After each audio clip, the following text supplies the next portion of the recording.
Hello friends, my self Monish Kumar Singh. आज हम लोग पढ़ेंगे जेनेटिक रिकॉम्बिनेशन इन बैक्टीरिया। आइए देखते हैं क्या होता है जेनेटिक रिकॉम्बिनेशन। बैक्टीरिया में नॉर्मल ऑर्गेनिज्म की तरह, नॉर्मल यूकेरियोटिक ऑर्गेनिज्म की तरह सेक्सुअली प्रोडक्शन नहीं होता है। बैक्टीरिया में मियोसिस नहीं होता, गैमेट फॉर्मेशन नहीं होता, गैमेट का फ्यूजन नहीं होता है। फिर भी उनमें जेनेटिक मटेरियल का ट्रांसफ़र होता है और उसी को जेनेटिक रिकॉम्बिनेशन कहा जाता है। Genetic recombination is also known as reshuffling of genetic material between two bacterial cells, where a new offspring is formed with combination of trait that is differ from either of the parent. एक ऐसा offspring बनता है जिसमें नए type का combination होता है character का, जो दोनों पेरेंट से डिफरेंट होता है। बैक्टीरिया में जेनेटिक रिकॉम्बिनेशन 3 मेथड्स होता है। पहला जो मेथड है उसको कहते हैं कॉन्जुगेशन, दूसरा होता है ट्रांसफॉर्मेशन और तीसरा होता है ट्रांसडक्शन। अब हम लोग एक एक करके तीनों के बारे में पढ़ेंगे। पहला देखते हैं कॉन्जुगेशन। कॉन्जुगेशन को सबसे पहले डिस्कवर किया था लीडरबर्ग और टैटम नामक साइंटिस्ट ने in 1946 in E coli bacteria. E coli इन्होंने खोजा था और इसके लिए इनको नोबेल प्राइज भी मिला था 1958 में। ई कोलाई में डिस्कवर किया गया था। आइए देखते हैं कैसे होता है ये। ई कोलाई में जेनेटिक मटेरियल का एक्सचेंज होता है थ्रू कॉन्जुगेशन ट्यूब। ये दो ई कोलाई बैक्टीरिया हैं, इसमें से एक को हम मान लेते हैं F+, दूसरे को कहते हैं F-। F का मतलब होता है फर्टिलिटी फैक्टर। इसमें बैक्टीरियल क्रोमोसोम के अलावा F+ में F प्लाज्मिड होता है जिसमें फर्टिलिटी फैक्टर पाया जाता है, तो इसको F+ कहते हैं। और दूसरे जिसमें नहीं पाया जाता है उसको F- कहते हैं। F+ वाले को मेल भी कहा जाता है, F- को फीमेल भी कहा जाता है। F+ को ही या मेल को हम लोग डोनर कहते हैं और F- वाले को रेसिपिएंट कहा जाता है।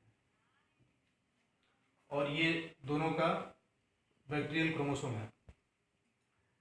दोनों सेल के बीच में आउटग्रोथ बनता है और धीरे धीरे आउटग्रोथ आपस में मिल करके एक ट्यूब का फॉर्मेशन करती है। उस ट्यूब को कहते हैं कॉन्जुगेशन ट्यूब। इसको कॉन्जुगेशन ट्यूब कहा जाता है। अब नेक्स्ट स्टेप में क्या होता है कि ये जो इसका प्लाज्मिड है ये रेप्लिकेट करके इसका एक कॉपी जो होता है वो कॉन्जुगेशन ट्यूब से होते हुए F- वाले बैक्टीरिया में चला जाता है ऐसे। और इस तरीके से फाइनली ये पहले से F+ था और कॉन्जुगेशन होने के बाद, रिकॉम्बिनेशन होने के बाद जो दूसरा बैक्टीरिया था अब वो भी क्या हो जाएगा, F+ हो जाएगा, यानी दोनों मेल हो जाएंगे। इस तरीके से transfer of genetic material through conjugation tube between two bacterial cell is known as conjugation. ये जेनेटिक रिकॉम्बिनेशन का पहला मेथड है। दूसरा जो मेथड है जेनेटिक रिकॉम्बिनेशन का वो है ट्रांसफॉर्मेशन।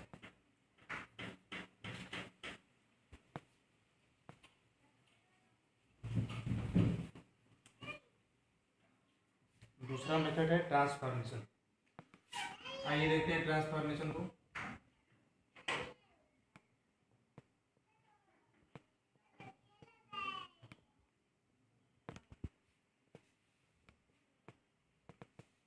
ट्रांसफॉर्मेशन को डिस्कवर किया था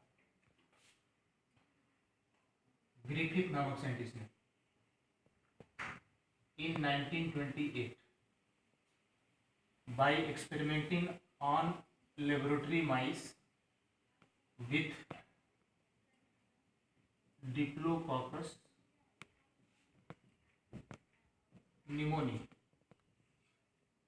ये एक बैक्टीरिया है जो निमोनिया काज करता है।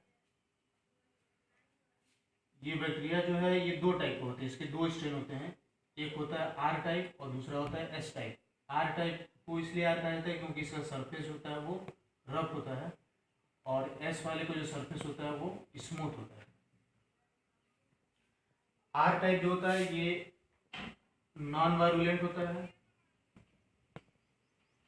नॉन वायरुलेंट का मतलब ये डिजीज काज नहीं करता है, नॉन पैथोजेनिक होता है। और एस यानी स्मूथ वाला जो होता है ये वायरुलेंट होता है, यानी डिजीज काज करता है।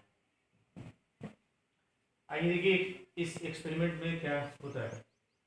ट्रांसफॉर्मेशन को डिफाइन करते हैं uptake of foreign genetic material और DNA by bacteria from external medium and change its morphology and physiology, that is known as transformation. अब ग्रिफिथ ने क्या किया था कि सबसे पहले स्टेप में लाइव ईयर्स बैक्टीरिया को लिया जो वायरुलेंट है और उसको माइस में डाल दिया, तो माइस जो था वो डेड कर दिया। क्यों डेड किया? क्योंकि ये लाइव ईयर्स था और ये वायरुलेंट है, इसकी वजह से माइस में निमोनिया हुआ और माइस मर गया। फिर दूसरे स्टेप में उन्होंने लाइव आर को डाला माइस में, तो आर जो है नॉन वायरुलेंट होता है, तो ये निमोनिया काज नहीं करता है और माइस जो है वो लाइव रहता है।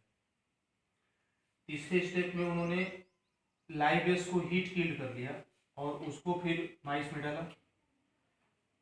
तो फिर माइस जो था वो जिंदा था, क्योंकि यहाँ जो एस था वायरुलेंट वो हीट किल्ड था, इसलिए डिजीज काज नहीं कर पाया। और लास्ट स्टेप में उन्होंने heat killed S type bacteria को लाइव आर के साथ माइस में डाला, तो माइस जो है वो डेड कर गया।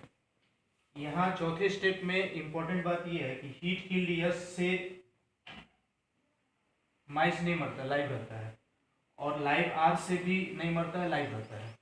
लेकिन जब दोनों को आपस में कंबाइन कर दिया जाता है तो माइस जो है वो डेड कर देता है। ऐसा इसलिए होता है क्योंकि some chemical of heat killed S type bacteria converted the R type bacteria into S type. That's why mice become dead. हालांकि ग्रिफिथ के एक्सपेरिमेंट में उस ट्रांसफार्मिंग एलिमेंट के केमिकल के बारे में पता नहीं चल पाया, लेकिन बाद में एक दूसरे एक्सपेरिमेंट में टी एवेरी, मैक्लियार्ड और मैकार्टी ने यह कंफर्म किया कि ग्रिफिथ के एक्सपेरिमेंट में जो ट्रांसफार्मिंग एलिमेंट था, जो आर टाइप को एस टाइप में कन्वर्ट कर दिया था, जिससे माइस मर गया था, वो ट्रांसफार्मिंग एलिमेंट डीएनए था। इस तरीके से जेनेटिक रिकॉम्बिनेशन में हम लोगों ने दो तरीका पढ़ा, पहला था कॉन्जुगेशन और दूसरा था ट्रांसफॉर्मेशन। ये दोनों वीडियो को आप देखें और कॉन्सेप्ट को क्लियर करें। नेक्स्ट वीडियो लेक्चर में हम तीसरे जेनेटिक रिकॉम्बिनेशन के बारे में डिस्कस करेंगे, जिसका नाम है ट्रांसडक्शन। तब तक के लिए थैंक यू।